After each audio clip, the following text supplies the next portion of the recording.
Bandung, kembali lagi di Ngariung Ngobrol Anak Negeri untuk Bandung. Bagi wargi Bandung yang belum menonton episode sebelumnya, bisa langsung scroll YouTube channel Diskominfo Kota Bandung.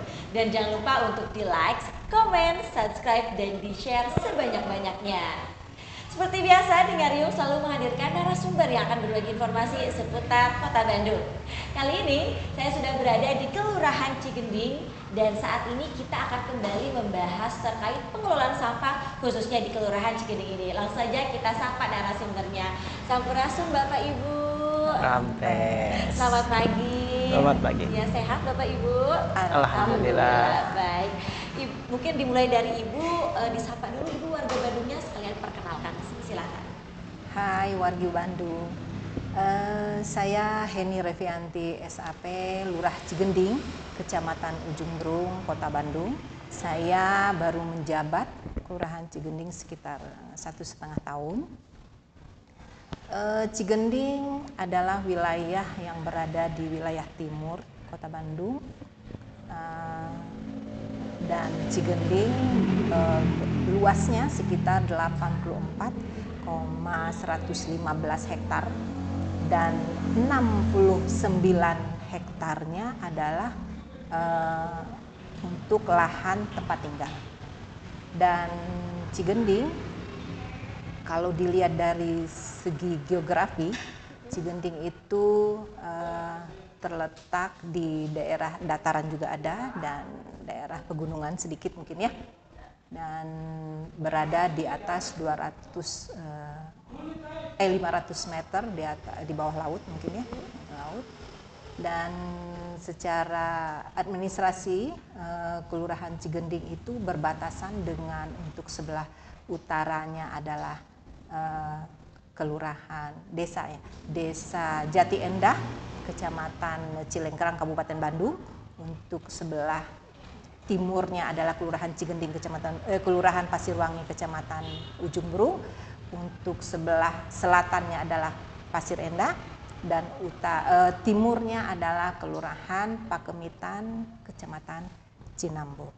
Kelurahan Cigending berpenduduk sekitar 13.331 orang dengan jumlah kakak sekitar 7.200 kakak untuk Cigending. Dan kita mempunyai 11 RW dan 66 RT. Oke, segitu. Baik, terima kasih Ibu.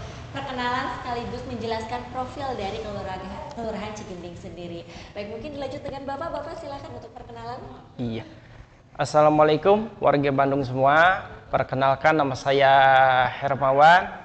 Saya Ketua KSM, Kelompok Swadaya Masyarakat Pengelolaan Sampah Terpadu Mandiri 09, juga mantan Ketua RW 09, salah satu RW yang ada di Kelurahan Cigending.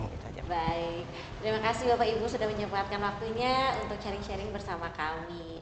Nah, di sini kita akan kembali lagi nih membahas pengelolaan sampah, dan di sini juga kita penasaran nih bagaimana pengelolaan sampah di Kelurahan Cigending sendiri. Mungkin dari Ibu silakan. Oh iya, begini, semenjak kejadian kebakaran di TPPAS Sarimukti tanggal 19 Agustus 2023 ya, jadi menjadi bukan bumerang, apa ya namanya teh, jadi kalang kabut kita ya, karena biasanya kita membuang sampah di Kelurahan Cigending itu secara bruk, maksudnya itu ya organik, anorganik dan semua itu bercampur. Jadi seketika itu menjadi menjadi bumerang untuk Kelurahan Cigending, mau seperti apa sampah di Cigending. Tapi alhamdulillah dengan berjalannya waktu, dengan adanya edukasi, sosialisasi dan evaluasi mungkin ya untuk terakhirnya, makanya Kelurahan Cigending sering mengadakan edukasi berbarengan dengan Pak Ketua KSM Mandiri juga untuk pemilahan dan pengolahan sampah. Dan tentunya edukasi itu terus menerus di Kelurahan Cigending, selalu terus menerus, dan kita berharap edukasi itu per RT ya, karena kalau per RW mungkin kurang efektif. Jadi saya melaksanakannya itu per RT. Dan kelompok arisan juga kita sasar mungkin ya, kelompok-kelompok arisan ibu-ibu. Kalau ibu-ibu menginginkan misalnya di luar jam kerja, mau sore silakan kita menerima, karena dengan sampah itu kan berada di rumah ya. Betul. Dan ibu-ibu yang yang berkecimpung di sampah itu ibu-ibu. Dan untuk memberikan corong untuk pemilah sampah juga ibu-ibu di rumah itu. Betul. Ya, karena jadi lebih efektifnya memang ke ibu-ibu untuk edukasi dan sosialisasi tentang sampah di Kelurahan Cigending. Itu sudah banyak kita laksanakan dari mulai adanya kebakaran sampah itu ya. Kebetulan adanya surat perintah dan edaran dari Bapak Wali Kota bahwa kita harus memilah mengolah sampah secara mandiri. Betul. Karena berkurangnya secara 50% pembuangan sampah ke Sarimukti, mau tidak mau kita juga seperti itu mungkin ya. Alhamdulillah di Kelurahan Cigending pengolahan sampah, pemilahan sampah sudah mulai dilaksanakan. Kita ikhtiar inginnya 100%, tapi tidak seperti membalikan telapak tangan ya. Betul, tidak semudah itu ya, ada proses. Tidak semudah itu, karena masyarakat itu bermacam-macam pendidikan ya, bermacam-macam ini kehidupannya, status budaya atau apapun itu ya, kita menghadapi itu. Tapi alhamdulillah, walaupun ya Pak Hermawan ya, diperkirakan untuk Kelurahan Cigending untuk memilah baru ya belum mencapai sih 50%. Tapi kalau melihat dari jumlah kepala keluarga sekitar 13.000 yang memilah itu, ada sekitar memilah dengan Kang Empos, dengan magotisasi, dengan loseda gitu ya. Betul, iya. Itu baru sekitar 2.700-an lebih mungkin ya. Berarti masih kurang dari 50%. Iya. Tapi semangat, kita tetap semangat sampai sekarang untuk tetap melaksanakan hal itu. Apalagi saya sangat-sangat dibantu dengan Bapak Hermawan. Tentang magotisasi yang nanti kita akan dapat ceritanya seperti apa. Karena magotisasi itu sebulan kita sudah bisa melaksanakan sekitar 4 ton. 4 ton. Wow. Untuk 1 bulan ya. Yeah. Tapi kalau per hari ya bisa dibagi dengan 30 hari. Betul, mungkin ya. Yeah. Tapi insya Allah kita akan berusaha lebih giat lagi mungkin itu. Itu mungkin sementara untuk. Baik. Nah, tadi Ibu bilang bahwa sasaran untuk edukasi sampah itu kepada ibu-ibu. Itu bagaimana Bu sosialisasinya? Ya itu tadi kata saya sebutin. Saya mengumpulkan Pak RT, Pak RW. Jadi silakan Bapak, Ibu kalau mau melaksanakan, memanggil saya lah gitu, bukan iya. memanggil mangga mau tempatnya di mana saja, mengadakan edukasi, sosialisasi tentang pemilahan dan pengolahan sampah. Insya Allah akan saya akan datang. Silakan mau mau ibu-ibu dalam pelaksanaan arisan silakan, mau dalam posyandu silakan gitu. Itu awalnya. Berarti seperti sharing-sharing juga ya Bu ya dari sini. Ya, kalau ke masyarakat harus seperti itu. Berarti dari perkumpulan-perkumpulan lalu akan membahas terkait sampah. Di mana saja berada, di ada perkumpulan pasti ada bahasa tentang sampah. Baik. Nah, berarti untuk proses pengelolaan sampah organik ini menggunakan magotisasi, Bu. Magotisasi. Nah, Ada. Ya, itu bagaimana Bu awalnya? Jadi begini, nanti Pak Iwan akan menerangkan ya. Awalnya dari magotisasi, sebenarnya awalnya Pak Iwan ini kita komposter ya Pak ya? Iya, kita komposter dulu, mungkin akan dijelaskan seperti apa. Nanti sama Pak Iwan, kita juga dengan loseda, lodong sesa dapur. Akhirnya kita mendapatkan bantuan dari pemerintah Kota Bandung dari DLH dengan magotisasi. Alhamdulillah dengan bantuan itu magotisasi kita insya Allah bisa berjalan. Mungkin nanti bisa dilihat, silakan nanti akan bisa dilihat begitu. Mangga Pak Hermawan barangkali mau menambahkan? Iya, terima kasih Ibu. Alhamdulillah di RW 09 sendiri sebetulnya dari mulai digulirkannya program Kang Pisman Kota Bandung dulu sama almarhum Bapak Odet ya dari 2018. Alhamdulillah RW 09 Cigending merespon dengan membentuk kelompok-kelompok pengelolaan sampah baik sampah anorganik maupun sampah organik. Untuk sampah anorganik kita mulai 2018 akhir kita bentuk kelompok-kelompok bank sampah itu ya. Jadi bank sampah ini merupakan kelompok yang dibentuk untuk solusi pengelolaan sampah lebih sampah anorganik. Nah, kemudian kita di tahun 2020 itu mulai membentuk kelompok pengelolaan sampah organik khusus juga ya. Jadi kelompok sampah anorganiknya tertangani, kemudian sampah organiknya juga tertangani. Jadi jauh sebelum kejadian darurat sampah kemarin yang diceritakan Ibu Lurah tadi, bulan Agustus, 15 Agustus ya Bu ya, itu kita sudah melaksanakan dari jauh-jauh hari gitu. Jadi kami di RW 09 sebetulnya ketika darurat sampah kemarin itu berlaku, kami tidak terlalu kaget karena memang pengelolaan sampah anorganik maupun organik itu di kami sudah berjalan gitu. Nah, untuk sampah organik tadi katakan juga menggunakan paket magotisasi gitu ya. Metode magotisasi. Sebetulnya kalau metode magotisasi itu intensnya kita di awal-awal 2024 ini ya Bu ya. Setelah mendapatkan bantuan dari Kota Bandung ya berupa pakai 2023 akhir ya Bu ya. Sekitar bulan Desember ya. Paket magot. Jadi sebelumnya dari 2020 sebelum ada paket magot kita juga menggunakan metode open windrow namanya gitu ya. Open windrow ini merupakan salah satu metode pengelolaan sampah organik dari sekian banyak metode yang diperkenalkan oleh pemerintah kota melalui DLH untuk mengelola sampah organik. Sebetulnya ada juga loseda, ada juga bata terawang, ada juga takakura dan lain banyak sebagainya. Tapi karena di RW 9 ini sudah skup RW gitu ya. Jadi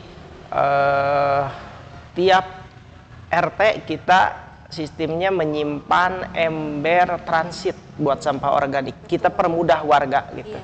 Awalnya 2018 kita kasih instruksi warga untuk memilah itu susahnya minta ampun.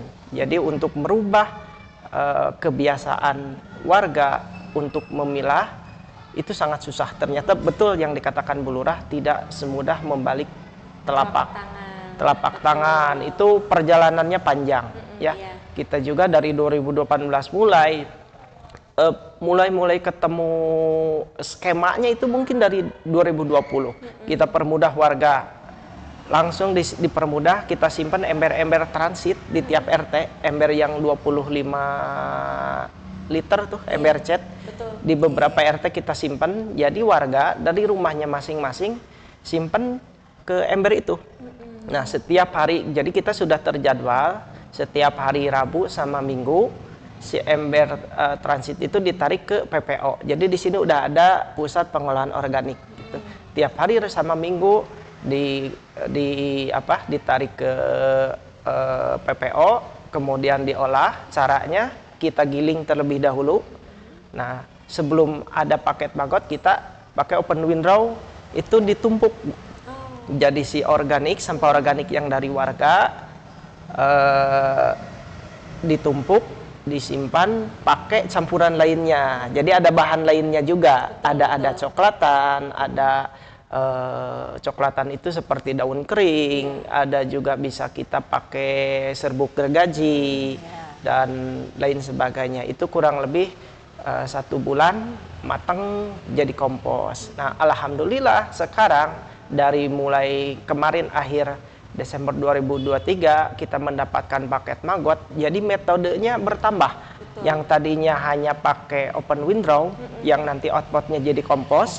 Nah, sekarang kita sangat terbantu dengan bantuan dari pemerintah kota, yaitu berupa paket magot. Jadi metodenya selain open window juga magotisasi. Jadi sekarang yang tadi 4 ton 1 bulan itu sampah organik yang alhamdulillah tidak dibuang ke TPS sekarang, tetapi diolah. Iya. Kita metodenya pakai 2 metode, Iya. pakai magotisasi sama dikomposkan, komposisasi gitu. Komposisasi, Iya, iya Baik. seperti itu mungkin. Baik.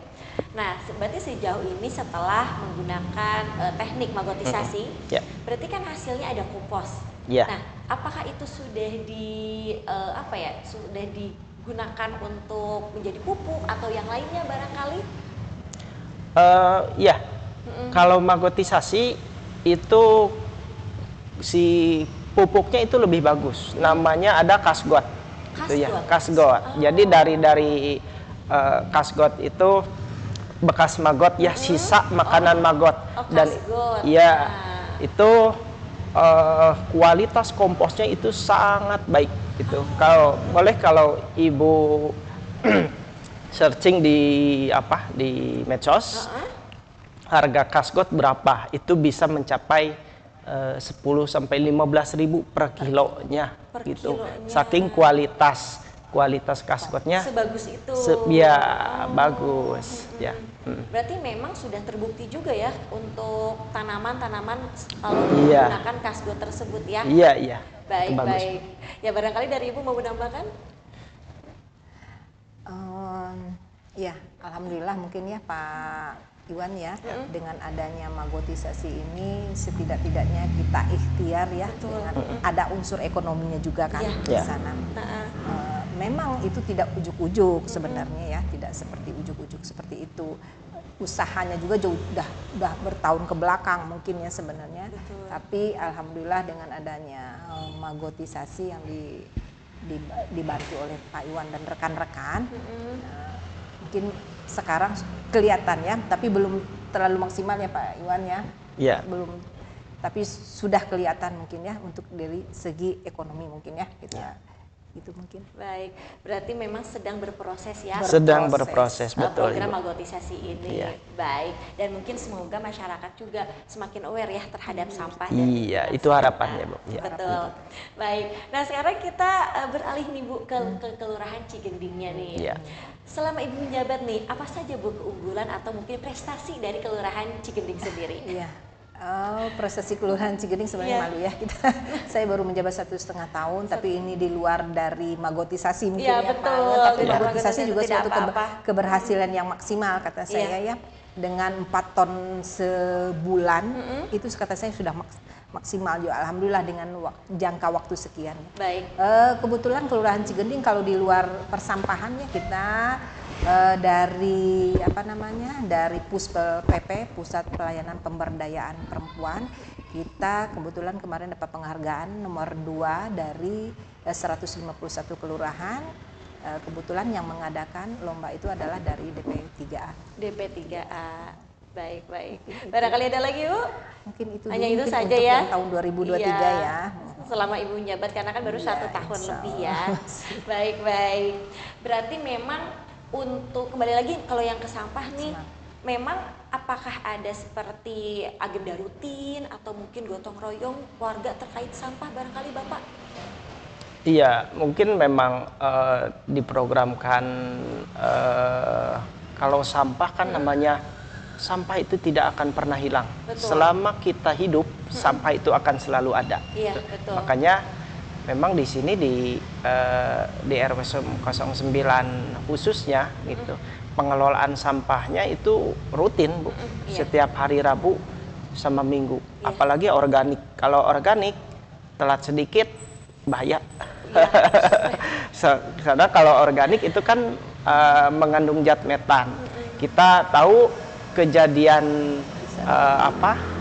HPSN, Hari Peduli Sampah Nasional, Iya. itu kan awal mulanya kejadian di Bandung, di Lewi Gajah. Itu kan tahun 2005 ketika TPA Lewi Gajah meledak, tahun 2005 itu kan disinyalir awal mulanya ya dari sampah organik yang tertimbun dalam jangka waktu yang lama dan akhirnya menimbulkan ledakan dan longsoran. Makanya kalau untuk sampah organik itu memang betul-betul harus inten kita ya, harus terjadwal. Iya. Sebetulnya ya seminggu 2 kali juga ini udah maksimal. Iya, Kalau misalkan seminggu 3 kali atau 4 kali itu lebih baik sebetulnya. bagus, Tapi betul. karena memang keterbatasan Tenaga, ya relawan, tenaga, kita dijadwalkan hanya seminggu 2 kali. Baik, berarti memang ada agenda rutin ya untuk Iya, terkait pengelolaan rutin. bersama masyarakat itu 1 minggu 2 kali. Iya. Baik, Ibu nih terakhir mohon nih ajakan kepada wargi Bandung terkait bagaimana cara mengelola sampah dengan baik dan benar. Silahkan. Oh iya. Halo wargi Bandung umumnya dan warga Kelurahan Cigending khususnya, sampah merupakan tanggung jawab kita yang harus kita selesaikan di keluarga kita sendiri, diolah kalau bisa di keluarga kita sendiri, dan ayo mengolah sampah secara mandiri. Kita bantu Kota Bandung untuk bebas sampah dan silakan membuang sampah residu di TPA. Mungkin itu yang bisa saya sampaikan. Baik, terima kasih Ibu. Barangkali dari Bapak mau menambahkan untuk Iya. ajakannya? Menambahkan aja dari Ibu Lurah tadi, betul bahwa permasalahan sampah ini bukan hanya permasalahan pemerintah ya. Permasalahan sampah merupakan permasalahan bersama. Mari kita bagi-bagi tugas. Saya siap mengelola sampah, tapi Bapak Ibu juga dari rumah harus sudah mulai bisa memilah ya. Pisahkan mana sampah organik, mana sampah anorganik, mana residu. Itu aja. Baik. Terima kasih Bapak Ya. Ibu. Semoga nih warga semakin aware juga ya terhadap Amin. pengelolaan sampah dan mungkin bisa dari rumah untuk pengelolaannya sendiri. Baik. Terima kasih Bapak Ibu sudah menyempatkan sama-sama. hadir ngobrol-ngobrol bareng kita nih. Semoga semuanya lancar apapun yang sedang Bapak Amin, Ibu amin. laksanakan dan dipermudahkan. Baik. Warga Bandung, cukup sekian untuk episode kali ini. Jangan lupa terus saksikan episode-episode selanjutnya di YouTube channel Diskominfo Kota Bandung. Kami pamit. Wassalamualaikum warahmatullahi wabarakatuh. Waalaikumsalam. Presented by Humas Kota Bandung.